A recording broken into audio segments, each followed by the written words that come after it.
Bonjour à tous, bonjour à nos auditeurs qui nous écoutent. Alors, à l'heure où on enregistre cet épisode avec JC, Christelle et moi-même Léa, les polémiques sur le pass sanitaire sont en plein dans les médias et dans les conversations, en France comme ailleurs. Et sans vouloir faire de prophétie, je me dis que peut-être, au moment où vous écoutez cet épisode, quel que soit d'ailleurs le moment de l'année, ce sera encore un petit peu un sujet sensible et ce sera encore un petit peu controversé.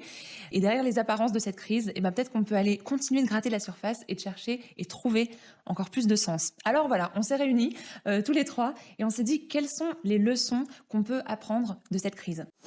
En vérité, je vous le dis.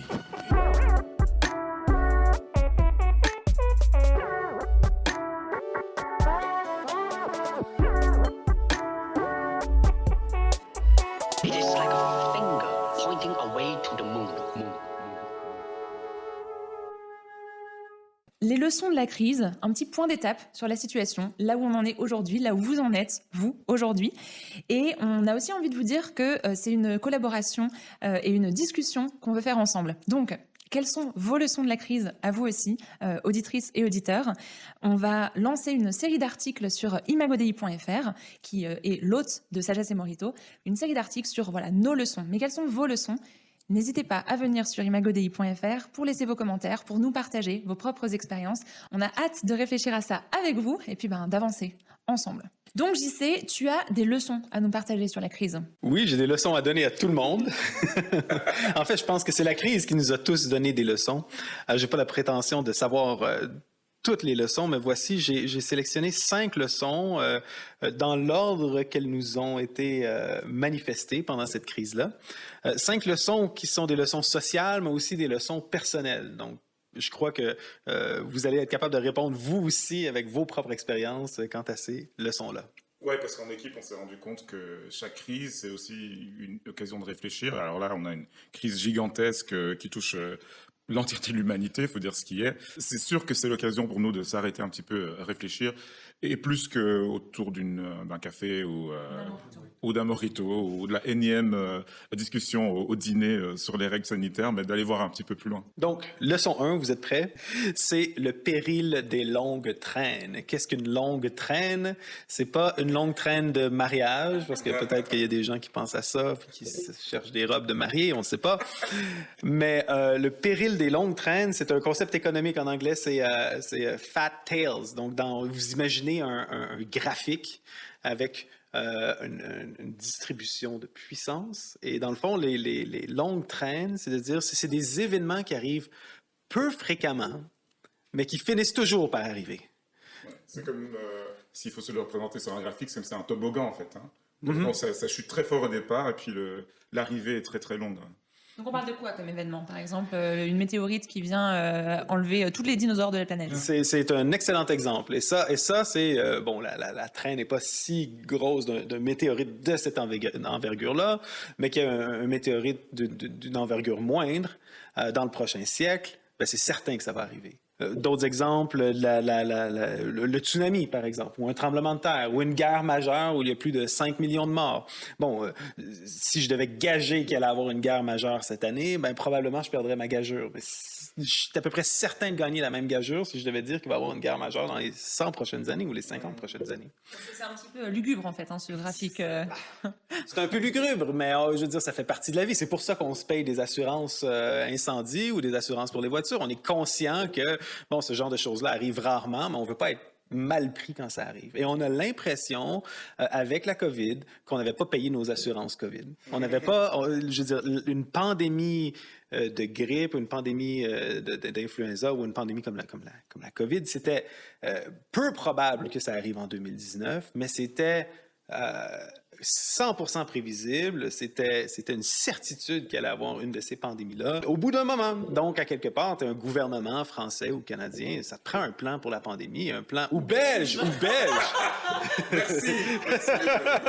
Enfin, c'est l'objectif de ma participation à Sagesse et Morito, c'est que la Belgique soit enfin représentée. Merci beaucoup, merci. Et donc, c'est ça. C'est la première leçon, je crois, pour nos sociétés, mais aussi pour nous individuellement. Est-ce qu'on est prêt à ces événements de longue traîne? Est-ce qu'on est prêt à ces événements qui sont peut-être rares à un moment donné, mais qui sont certains sur le long terme. Donc, si je comprends bien, là, tu parles à l'échelle de la société du fait que voilà, il faut se préparer à des pandémies, il faut se préparer à des guerres, et on le sait. Enfin, nos gouvernements, ils ont des unités spéciales, des ministères spécifiques qui étudient ça et qui s'y préparent. Mais à l'échelle individuelle, la leçon, ce serait de comment est-ce que on se prépare à ces événements qui sont d'une envergure énorme, qui causent du tort, mais on a eu la certitude qu'ils arriveront au bout d'un moment. Donc du coup, si je comprends bien, tu es en train de nous dire que la Covid nous apprend qu'à l'échelle de gouvernement, il faut se préparer à des événements comme des guerres ou des pandémies. Et d'ailleurs, c'est le cas, c'est ce que font en fait nos gouvernements. Mais à l'échelle individuelle, il faut aussi qu'on se prépare à ces gros événements qui arrivent dans une vie, parfois qu'une ou deux fois, mais même s'ils arrivent rarement, on a la certitude qu'ils arrivent. Et du coup, la certitude, c'est comment on s'y prépare.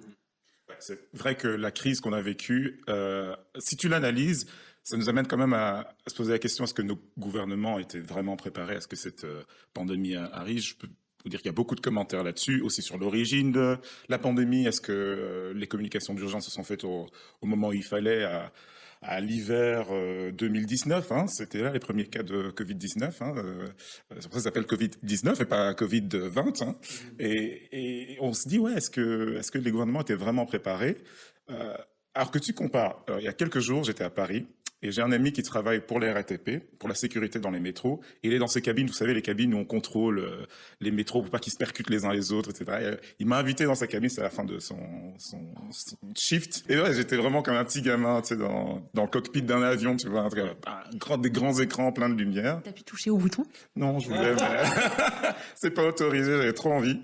Mais un truc qu'il m'a dit, c'est que la RATP, sachez-le, est préparée au cas où un météorite tomberait sur Paris. Et on était choqués. Enfin, j'étais choqué, j'étais là avec ma femme. On dit, ouais, c'est quoi cette histoire? Et ouais. Et il a été directement dans son local. Il y avait une armoire en métal avec un classeur. Et dans le classeur, il y avait tous des plans catastrophes. Et il a ouvert directement la page météorite. Tu te rends compte? Ben ouais, la RATP est préparée. Alors peut-être nos gouvernements sont pas prêts pour la Covid, mais au moins la RATP est prête en cas de météorite, ça change, quoi. Est-ce qu'il a lu le plan météorite ou il sait pas quand il ouvre le classeur, c'est écrit tant pis pour toi? Oui, c'est ça. Quelle est la recette en cas de météorite? Fais tes prières. Point. La moitié du classeur, c'est ça. Mais ouais, dans tous les cas, il savait très bien où c'était. Donc il a pris directement, il a ouvert la fiche. Donc il sait où ça se trouve, et il y a des unités à la RATP, comme j'imagine, dans plein de entreprises publiques, etc., ou grosses entreprises, en cas de catastrophe. Donc ça pose la question, moi, je réduis ça à l'échelle personnelle. Est-ce que nous, on est prêts à être résilients quand il y a une catastrophe ou un imprévu qui arrive dans notre vie? Mais c'est marrant ce que tu dis. Ça me fait penser à pas mal de discussions sur c'est quoi, en quoi tu crois, est-ce qu'il y a un Dieu qui existe, est-ce que ça vaut le coup de prendre la peine de se poser des questions spirituelles, etc. Et une réponse qui revient souvent, c'est j'ai encore le temps, j'ai pas exploré toutes les religions ou philosophies, j'ai pas visité tous les pays et exploré toutes les cultures. Donc voilà, à l'heure d'aujourd'hui, oui, je crois peut-être, mais je ne sais pas trop. Et je trouve que ce raisonnement est valide, de pas être trop catégorique sur il n'y a pas d'autre vérité au-delà de ce que je peux voir. Peut-être que c'est une bonne chose, effectivement. Mais en même temps, à trop laisser la porte ouverte à tout ce qui serait possible, à trop laisser la porte ouverte à toutes les catastrophes qui pourraient arriver, ou je ne sais pas quoi dans nos vies, le jour où vraiment il tombe une météorite métaphorique, est-ce qu'on sait où est le classeur et quel intercalaire aller chercher en cas de deuil imprévu, en cas de pandémie mondiale qu'on n'avait pas non plus prévue? Est-ce qu'on a les ressources, en fait? Oui, c'est ça. Est-ce qu'on a les ressources pour savoir où on va si on meurt? Ou enfin, ce genre de grosses questions qu'on peut repousser à plus tard. Mais là, finalement, moi, ça me pose question. Il y avait une parole de chanson, je ne sais pas si vous vous souvenez, le Class of 2000. C'était comme un genre c'était juste des conseils de vie avec un beat en arrière. Puis il y a une des phrases qui disait le genre de choses qui changent ta vie, c'est le genre de nouvelles que tu apprends un mardi après-midi.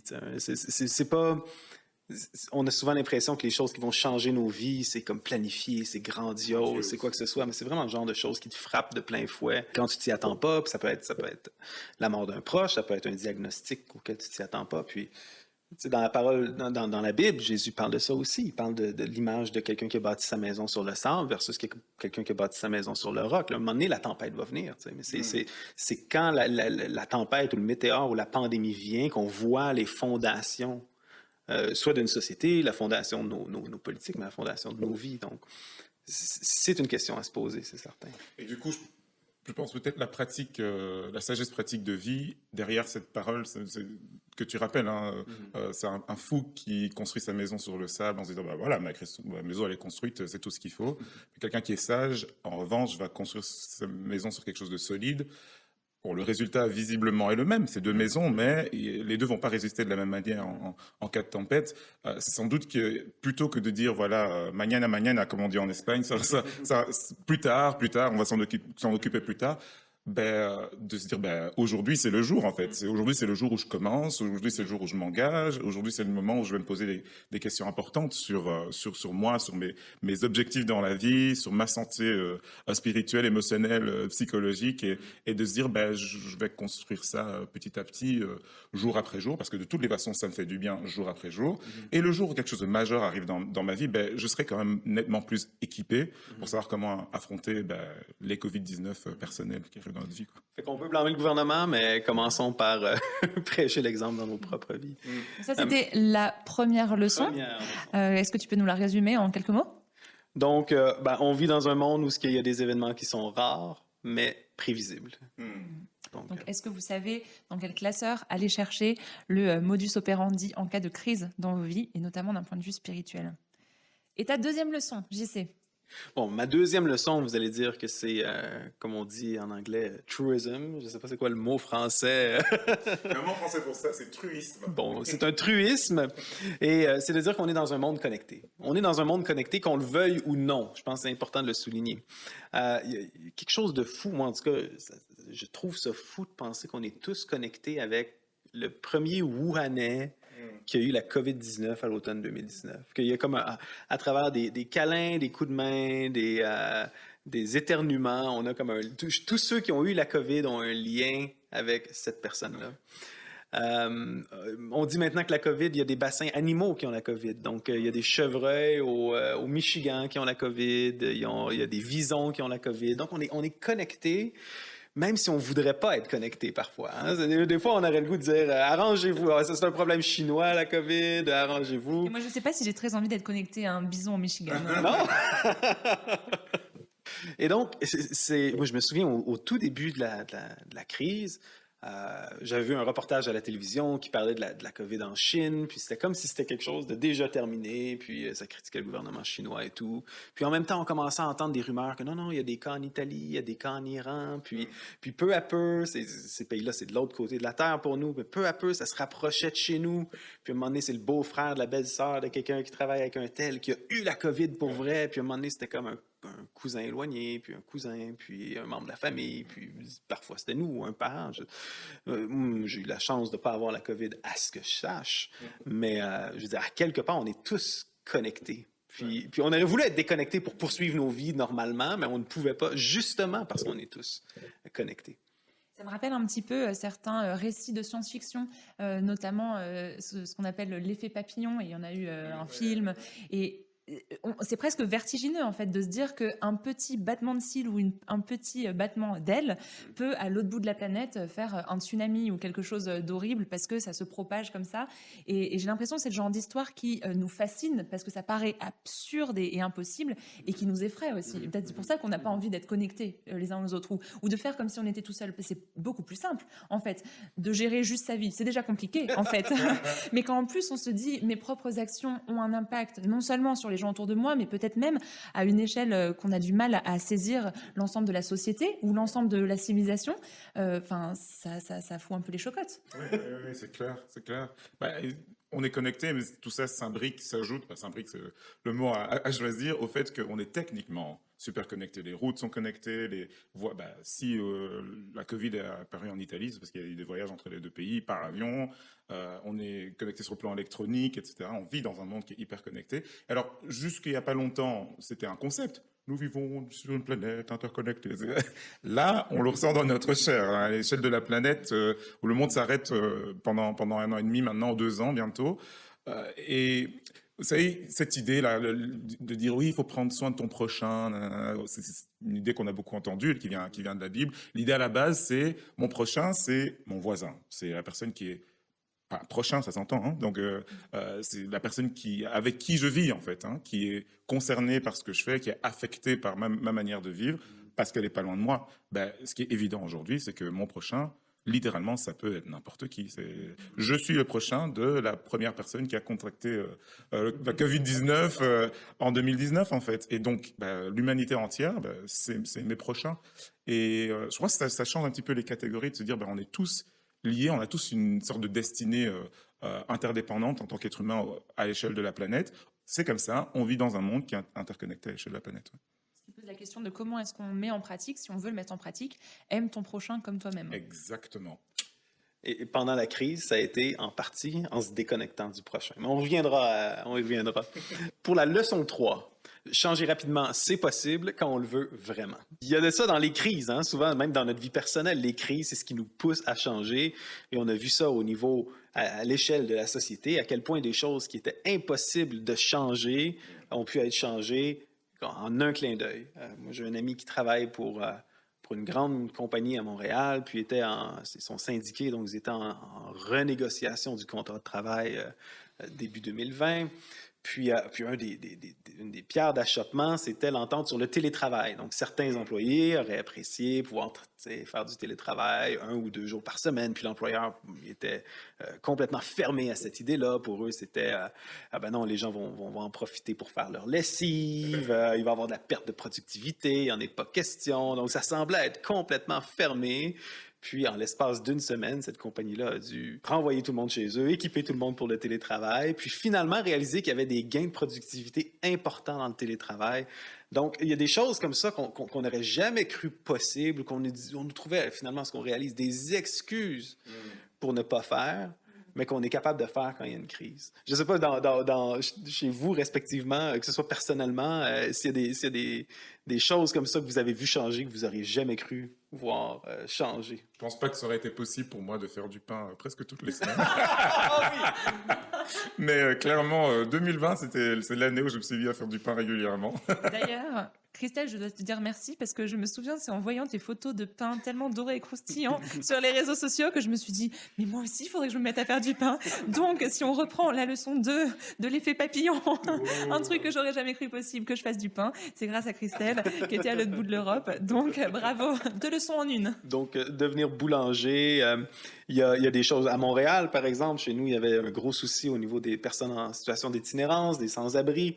Comme quoi, quand on était en confinement, que la COVID allait continuer à se propager parmi eux. Et là, du jour au lendemain, le gouvernement annonce que les chambres d'hôtel qui sont vides vont être attribuées aux sans-abri. Donc, tout d'un coup, du jour au lendemain, un problème qui est là depuis des siècles, qu'on n'est jamais capable de régler, les problèmes d'itinérance, du jour au lendemain, tu te rends compte que, non, et quand il y a une volonté politique pour le régler, on peut le régler. Et je crois que ça va changer nos attentes envers nous-mêmes, mais aussi envers nos États par rapport à la capacité de changer. Je pense qu'on va être moins tolérant aux excuses, à l'inflexibilité, parce qu'on sait que quand les circonstances le demandent, on est prêt pour changer. Puis je pense que les crises dans nos vies servent à nous faire changer.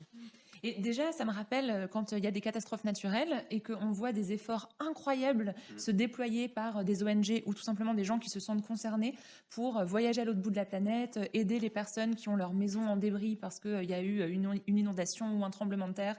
Et on se dit un effort collectif tel serait pas possible s'il n'y avait rien. Et c'est, entre guillemets, grâce à la crise en particulier, qui a pu avoir aussi cet élan de solidarité. Et c'est pas pour minimiser l'impact et la noirceur de ce genre de crise. C'est pas pour dire du coup tout est relatif, c'est pas vraiment mal, c'est pas vraiment de la souffrance, pas du tout. Mais je trouve que même d'un point de vue spirituel, se dire que ces grosses crises à l'échelle de l'humanité ou à l'échelle personnelle, ces choses qui ne devraient pas arriver et qui sont vraiment du domaine du mal ou de la souffrance et qui doivent rester comme telles dans cette catégorie-là, peuvent aussi avoir du bien. Elles sont pas bien en soi, mais si on leur laisse avoir cet impact positif dans nos vies, si on leur laisse nous changer positivement et nous impacter pour le bien, ça peut devenir des occasions de créer du bien à partir du mal. Et je trouve, pourquoi je dis spirituel, parce que ça me fait aussi beaucoup réfléchir à comment différentes personnes qui se considèrent comme spirituelles, qui ont leur propre démarche de foi, vont aborder des souffrances. Et j'ai très souvent entendu par des personnes de mon entourage très proches de religions un petit peu bouddhistes, beaucoup dans la méditation, qui a une relativisation du mal et de dire non, mais c'est peut-être pas vraiment grave, en fait, c'était pas vraiment une crise, en fait, finalement, c'était bien, c'est juste qu'on pouvait pas le voir. Et moi, j'ai un petit problème avec ça. Et quand je lis la Bible, ça me confronte parce que on peut dire, ben oui, les crises, les moments comme ça terribles sont vraiment terribles. Et ça valide le fait que ça nous fait souffrir. Ça valide le fait que c'est normal que ça nous fait souffrir parce que ces choses sont pas normales. Mais si on a confiance en un Dieu qui peut permettre de faire sortir du bien du mal, alors on peut aussi lui faire confiance pour créer des bonnes leçons de quelque chose qui était terrible. Et ça, je trouve que c'est un encouragement, en fait. Et ça aide aussi à comprendre que changer, parfois c'est difficile, parfois c'est coûteux, parfois c'est pas simple. Et tu parlais des excuses que nos gouvernements ou nos employeurs se donnaient auparavant pour pas changer. À l'échelle individuelle, parfois aussi, on se donne des excuses. Mais pourquoi? Parce que c'est coûteux en fait de changer. Si on est conscient du fait que dans notre vie, il faut se réorienter, faire un choix particulier, mais qu'en même temps, on voit le coût que ça occasionne, le fait que ça demande une sorte de deuil, d'abandonner quelque chose pour changer de direction véritablement, on le retarde. Et là, la crise nous a montré que oui, quand les circonstances sont là, en fait, je veux pas dire tout est possible, mais des choses grandioses véritablement grandioses sont possibles. Et ça pose la question à l'échelle individuelle, est-ce que je dois vraiment attendre une crise majeure pour me décider ou pas? Est-ce que cette décision bénéfique pour moi, je reviens à mon espagnol, la mañana, on verra ça demain, on verra ça plus tard. Est-ce que c'est pas aujourd'hui que je pourrais m'arrêter et me dire non mais en fait il faut vraiment que je m'engage, en fait, que je fasse des choix, même si ça peut être douloureux. C'est ça aussi le sens du mot crise en fait. En grec, crisis, c'est le moment de la décision. C'est le moment où il faut se réorienter, quoi. C'est le moment critique. Et oui, parfois ça peut être douloureux, mais ça peut être, comme tu le disais Léa, ça peut être vraiment bénéfique. Donc là, leçon 1, comment est-ce qu'on est préparé aux événements rares mais prédictibles? Leçon 2, on est dans un monde connecté et comment est-ce que j'aime mon prochain, même s'il est à l'autre bout de la planète? Leçon 3, changer rapidement, c'est possible, même si ça implique un deuil, mais que le moment de la crise, c'est aussi le moment du changement. JC, je crois que tu as encore d'autres leçons à nous partager. 2 autres leçons. Leçon 4, la perte de confiance dans les élites. On a perdu confiance dans nos élites. Par élite, c'est tout le temps un sujet flou, qu'est-ce qu'on veut dire par élite, mais c'est vraiment les gens qui sont en position de responsabilité. On pense à nos experts, les scientifiques, les journalistes, les politiques, les entrepreneurs. Donc, on a vu à travers cette crise-là, à travers aussi la manière qu'on semblait mal préparé à cette crise, que nos élites, finalement, n'étaient pas les sauveurs auxquels on s'attendait. Puis, je pense une chose qui a contribué à ça aussi, c'est un grand manque d'humilité de nos élites. Je pense, par exemple, à la question des experts. On a perdu cette idée-là de la foi dans un genre de Albert Einstein ou la figure du scientifique qui va presque descendre du ciel puis nous expliquer, puis dire la science dit que, parce que tout au long de la crise, la presse nous disait la science dit que les masques c'est inutile, les masques sont inutiles, pour après ça dire non, les masques sont utiles, pour après ça nous dire finalement, il y a une étude qui dit que non, puis une étude qui dit que oui. Et ce qui était un peu frustrant, moi je me souviens au tout début, c'est la condescendance avec laquelle on nous faisait des leçons scientifiques. Mais rarement on a vu une posture humble où on disait écoutez, là-dessus on s'est trompé, voici les nouvelles données qu'on a. Je me souviens même d'un certain président de la République qui a dit officiellement qu'il n'y a pas de mea culpa à faire. Je pense que c'était une façon vraiment explicite d'aller dans cette façon d'assumer en fait que les décisions, mon point de vue est justifié et il ne faut pas que j'aille en arrière. Mais ce que je trouve intéressant, c'est que de l'autre côté du bord, on trouve aussi, il suffit de passer un peu de temps dans les réseaux sociaux pour se rendre compte que si les élites ont leur vérité, ben, il y a aussi plein d'autres groupes qui ont leur version de la vérité et qui y tiennent mordicus et qui ont leur propre interprétation de la science, etc. Et on va revenir dans un épisode de Sagesse et Morito au moins là-dessus parce que ça définit le monde dans lequel on vit. Hein. On ne sait plus trop comment orienter notre rapport à la vérité, en fait. Et en face, ben, il y a les élites qui tombent, c'est-à-dire tous ceux en qui on faisait confiance avant, ben, ils tombent un petit peu de leur piédestal dans la considération qu'on avait pour eux. Donc toi, tu formules cette leçon, JC, comme étant la perte de confiance dans nos élites. Et puis, je pense que ce qui est intéressant, c'est que vous avez vraiment tout ce point de vue de notre rapport aux autorités, de notre rapport à la politique. Mais dans les choses que vous êtes en train de dire, il y a aussi un rapport à la vérité et au discours de vérité et à qui est-ce qu'on peut faire confiance ou pas.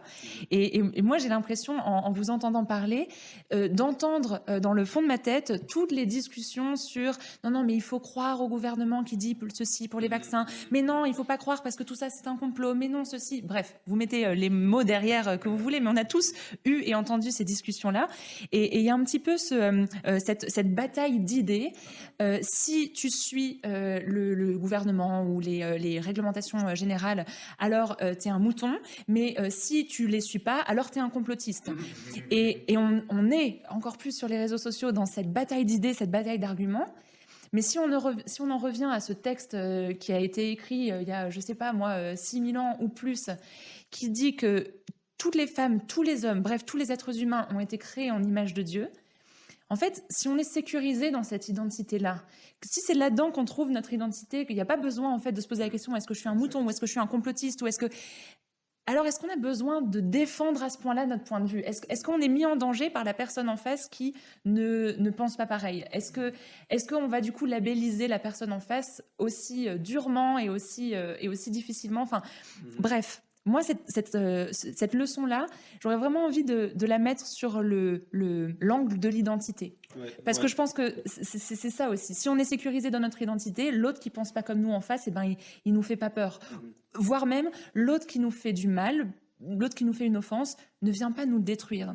Et je pense que c'est important aussi par rapport à toutes les réflexions sur telle minorité et la parole qui doit être donnée aux minorités. C'est une autre question. Mais je veux dire, dans le débat d'idées, en fait, je pense qu'on tient quelque chose, un peu une clé à la fois pour nos propres vies et aussi pour nos sociétés, de savoir où est notre identité et donc où va notre discours. Tu touches, non, c'est pas du tout différent quand tu parles de la question des minorités, parce que ce que ça démontre, c'est qu'on a mis notre identité dans le pouvoir. Puis quand on regarde les élites, on dit ben, c'est eux qui ont le pouvoir, puis nous on l'a pas, puis on devrait prendre le pouvoir, puis remplacer les élites par des meilleures élites. Puis on a séparé l'humilité du pouvoir. C'est comme, il y a ceux qui ont le pouvoir doivent, pour garder la confiance du peuple, avoir une attitude où ils ne se remettent pas en question, où ils ont de l'air confiants, parce que si le président ou le premier ministre n'est pas confiant, tout le monde va paniquer. Et c'est aux autres qui n'ont pas le pouvoir d'être humbles, d'être soumis aux autorités, d'écouter les directives. Je pense que la personne de Jésus nous montre que tu peux être à la fois tout-puissant, puis à la fois humble. Je pense que le modèle chrétien du pouvoir, de l'exercice du pouvoir, c'est un exercice dans l'humilité. Puis à quelque part, je crois que parmi ceux qui ont le pouvoir, il manque d'humilité. La crise a démontré un manque d'humilité. Et parmi ceux qui sont soumis au pouvoir, il y a aussi un manque d'humilité, puis un désir de juste saisir pour soi-même quelque chose qui doit être saisi avec humilité. D'ailleurs, je suis tout à fait d'accord avec toi. Hein. Je sais, il y a cette sorte de fausse dichotomie qu'on crée, parce qu'on dit parfois les gens humbles. Et les gens humbles, ça veut dire ceux qui sont... Oui, c'est le petit peuple, quoi. C'est des gens qui sont pas au pouvoir. Mais je suis pas d'accord, on doit tous être humbles. et en fait, quelque part, ce qu'on est en train de dire, c'est que la spiritualité biblique, dont Jésus est vraiment l'image la plus excellente, montre qu'il y a une synthèse parfaite qui peut être faite entre l'obéissance et la résistance. Parce que Jésus n'était pas un paillasson et Jésus n'était pas une sorte de rebelle constant. Et c'est quelque chose qu'on peut tous explorer. Hein. Jésus n'est pas venu juste annoncer des trucs puis s'en aller. Non, il invite dans un chemin de vie véritablement. Donc c'est quelque chose qu'on peut apprendre nous-mêmes. Je pense que la crise nous a démontré que clairement il y a du travail à faire pour nos sociétés là-dessus. Une belle invitation pour tout le monde, je pense. Et tu nous invites alors maintenant dans une 5e leçon. Leçon 5, La place et le besoin de communauté. On a dit, leçon 3, c'était qu'on est tous connectés. Puis la solution pour enrayer la COVID, ça fut pour un moment de nous déconnecter. Puis on dit souvent qu'un poisson n'a pas connaissance de l'eau. Il n'a pas connaissance de l'eau parce qu'il est tellement tout le temps dans l'eau. On connaît l'histoire, il n'est pas conscient qu'il est entouré d'eau. Mais j'ai l'impression qu'à quelque part, le confinement nous a sorti de l'eau comme un poisson qui... Moi, je sais pas, je manquais tellement de communauté que je me sentais comme un poisson vivant là, qu'on a sorti dans le fond de la chaloupe là, qui cherche cette communauté-là. Je sais pas pour vous si vous l'avez vécu comme ça, mais jamais dans ma vie j'avais été autant déconnecté. Même si je veux dire, j'ai une femme, j'ai des enfants, j'ai une maison, il y a des gens qui étaient complètement isolés pendant des semaines. Je veux dire, on a réalisé, j'espère que cette crise-là nous a fait réaliser à quel point on a besoin des gens autour de nous. Puis qu'on ne peut pas fonctionner de manière autonome, puis individuelle, puis de tout le temps concevoir la vie par rapport de se concevoir fondamentalement comme un individu, mais comme des individus qui font partie de communautés, qui ont besoin d'une communauté. Moi, ce que j'ai constaté, en tout cas dans mon cercle d'amis et de connaissances, et c'est quelque chose d'assez profond et peut-être même d'assez grave, en fait, parce que c'est des conséquences psychologiques, émotionnelles, et je pense que beaucoup de nos éditeurs, nos auditrices savent de quoi je parle. Il y a des tas de gens, en fait, qui ont passé, grosso modo, qui ont passé 18 mois seuls. Seuls. Et je pense particulièrement aux gens qui, pour des conditions, on va dire, matérielles et de style de vie, étaient déjà seuls. C'est-à-dire les gens qui habitent seuls et qui n'ont pas d'enfants, par exemple. Ben, évidemment, quand tu habites seul, tu n'as pas d'enfants et tu es confiné, c'est-à-dire tu ne peux pas sortir et rencontrer du monde, ben, tu es vraiment seul. Alors, on peut bien parler de Zoom et de WhatsApp et de je ne sais quel outil de télécommunication. Ça existe, bien sûr, mais on sait tous que ça saoule hein, au bout d'un moment. Au bout d'un moment, ça manque de chair, hein, en fait. C'est un peu trop unidimensionnel. Exactement. L'écran, il ne te renvoie pas grand-chose en chaleur humaine. Exactement. On va le dire, au bout d'un moment, c'est un peu plat comme un écran, voilà. Et donc, il y a beaucoup de gens, en fait, qui ont vécu dans leur chair, et personne ne sait encore les effets à long terme que ça aura, parce que c'est vraiment multiplié par des millions de personnes. Et réaliser quand même le décalage entre cette réalité qu'on a constatée au fil des mois de crise sanitaire et le discours qu'on entend depuis des années. On parle de développement personnel parce que c'est individuel, tu vois. Si tu veux faire du développement personnel, ben c'est juste toi qui t'en charge. Et cette idée que, ben, en fait, on se suffit à soi-même et que fondamentalement, on n'a pas besoin de plus que soi-même pour s'en sortir et pour être bien. Ben, la réalité nous a rattrapés, je pense, et malheureusement avec de mauvaises expériences. Sans communauté, on reste prisonnier de nos bons côtés puis nos mauvais côtés, de nos bonnes habitudes puis nos mauvaises habitudes. J'ai l'impression que ceux qui mangeaient bien avant le confinement ont continué à bien manger pendant le confinement, puis ceux qui mangeaient mal, ben, ils sont tombés dans cette spirale-là. On voit un peu quand on est trop longtemps seul, comment à la fois nos qualités, nos défauts, je veux dire, grossissent, prennent de la place au point où on perd le contrôle. Tandis que quand on est en communauté, moi, je gagne d'être en communauté avec quelqu'un qui, je sais pas moi, quelqu'un qui est sportif, puis qui m'encourage à bouger un peu plus, puis quelqu'un qui lit, puis qui échange des idées avec moi, puis qui lit pas sur les mêmes sujets que je réfléchis tout le temps. J'ai l'impression, j'ai vu beaucoup ça pendant le confinement, des gens qui se sont repliés sur eux-mêmes, puis on dirait, on ressort tous, un peu comme un hiver québécois, on ressort tous au printemps là, en se demandant, mais on n'est plus habitué à être en relation comme on l'est maintenant. On doit réapprendre à vivre en communauté, et j'espère que cette leçon-là, dire qu'on a besoin d'une communauté, va vraiment être comprise. Parce que je crains que beaucoup de gens vont sortir de la crise de la COVID en se disant, ben écoute, j'ai fonctionné pendant 18 mois avec YouTube, puis Netflix, puis tout seul, j'ai pas besoin de personne, donc ben voilà. Mais l'homme n'a pas été créé pour être seul. Oui, c'est ça, ouais, c'est une phrase biblique encore. Hein. Et la phrase elle m'a toujours frappé, c'est « Il n'est pas bon pour l'être humain d'être seul ». Et une phrase qui est écrite là dans un contexte où tout ce qui vient avant, c'est bon. Et la première des choses qui est citée comme n'étant pas bonne, c'est dans le récit de création. Hein. Donc, qui se fait en plusieurs étapes.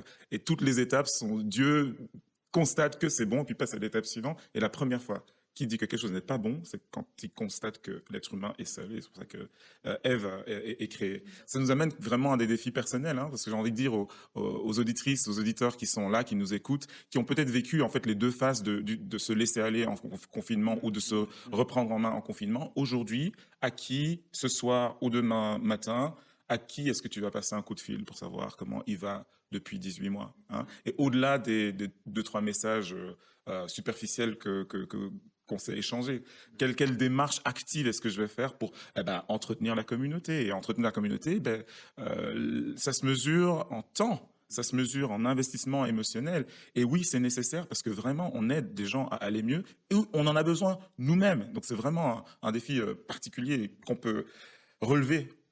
Et comme on le disait tout à l'heure, ça coûte aussi. Et s'il faut être intentionnel dans la création ou le maintien d'une communauté, et si notre prochain, c'est pas seulement celui qui est proche, mais c'est aussi celui qui est à l'autre bout du monde, je pense que ça nous donne de beaux défis personnels, mais aussi en humanité, de bien réfléchir, parce qu'on sait tellement qu'on est dans une société individualiste. Encore une fois, c'est un truisme, rien de nouveau sous le soleil, mais comment est-ce qu'on fait pour pas que ça nous empoisonne et que ça nous emprisonne et je ne sais pas, en fait. Enfin, je veux dire, si, on a des petites pistes, mais je pense que voilà, on n'y est pas encore arrivé. Donc, comment est-ce qu'on crée et maintient cette communauté? Chères auditrices et chers auditeurs, dites-nous, aidez-nous dans cette quête. Mais voilà, si on sait que une des 5 leçons que nous donne JC par rapport à la crise de la Covid, c'est notre besoin essentiel d'humanité et de communauté, et ben, ça vaut le coup qu'on se penche dessus et qu'on y réfléchisse ensemble. Donc là, on est arrivé à 5 leçons. Je suis sûre qu'il y en aurait des tas d'autres. Je suis sûre que dans le cerveau de JC et dans les notes qu'il a prises frénétiquement pendant des mois, il y en a encore 5 autres, si ce n'est plus. Pareil dans la tête de Christelle et dans la mienne. Et je suis sûre dans vos têtes à vous, chers auditeurs. Alors, quelles sont vos leçons de cette crise? Est-ce que ça vous dirait de partager avec nous peut-être voilà, quelques leçons, quelques encouragements, des choses en fait qui vous ont aidé à faire de cette crise quelque chose dont on retire du sens, parce que c'est pas agréable de vivre quelque chose et de le subir sans y trouver du sens derrière. Rendez-vous sur imagodei.fr pour nous laisser vos commentaires, pour partager aussi vos propres manières de donner du sens à tout ça et de trouver l'essence.